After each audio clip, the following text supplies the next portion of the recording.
जय सीताराम। बोलो सियावर रामचंद्र की जय। तो आइए मित्रों, श्री रामचरितमानस की शुरुआत करते हैं। जहाँ सिया राम लखनऊ निस सोए, कहत भरे जल लोचन कोय। भरत बचन सुनि भयउ बिषादु, तुरत तहाँ लय गायौ निषादु। जहां सीता जी, श्री राम जी और लक्ष्मण रात को सोए थे, ऐसा कहते ही उनके नेत्रों के कोयों में प्रेमाश्रुओं का जल भर आया। भरत जी के वचन सुनकर निषाद को बड़ा विषाद हुआ। वह तुरंत ही उन्हें वहां ले गया। जहां शिशुपा पुनीत तर, रघुबर किए विश्राम। अति स्नेह सादर भरत, कीन्हु दंड प्रणाम। जहां पवित्र अशोक के वृक्ष के नीचे श्री राम जी ने विश्राम किया था, भरत जी ने वहां अत्यंत प्रेम से आदर पूर्वक दंडवत प्रणाम किया। कुश साथरी निहारी सुहाई, कीन्ह प्रणाम प्रदक्षिण जाई। चरण रेख रज आखिन लाई, बनई न कहत प्रीति अधिकाई। कुशों की सुंदर साथरी देखकर उनकी प्रदक्षिणा करके प्रणाम किया। श्री राम चंद्र जी ने चरण चिन्हों की रज आंखों में लगाई। उस समय के प्रेम की अधिकता कहते नहीं बनती।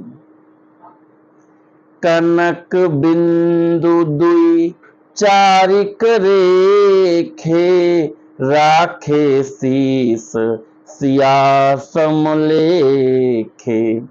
सजल बिलोचन हृदय गलानी, कहत सखासन बचन सुबानी। भरत जी ने दो चार स्वर्ण बिंदु सोने के कण या तारे आदि जो सीता जी के गहने कपड़ों से गिर भरे हैं और हृदय में गलानी भरी है, वे सखा से सुंदर वाणी में वचन बोले। श्रीहत सिया बिरहा दुतहीना, जथा अवध नर नारी बिलीना। पिता जनक देऊ पट तर के ही, करतल भोगु जोगु जग लेहि। ये स्वर्ण कण या तारे भी सीता जी के विरह से ऐसे श्रीहत शोभाहीन एवं कांतहीन हो रहे हैं, जैसे राम वियोग में अयोध्या के नर नारी विलीन शोक के कारण क्षीण हो रहे हैं। जिस सीता जी के पिता राजा जनक हैं, इस जगत में भोग और योग दोनों ही जिनकी मुट्ठी में हैं, उन जनक जी को मैं किसकी उपमा दूं।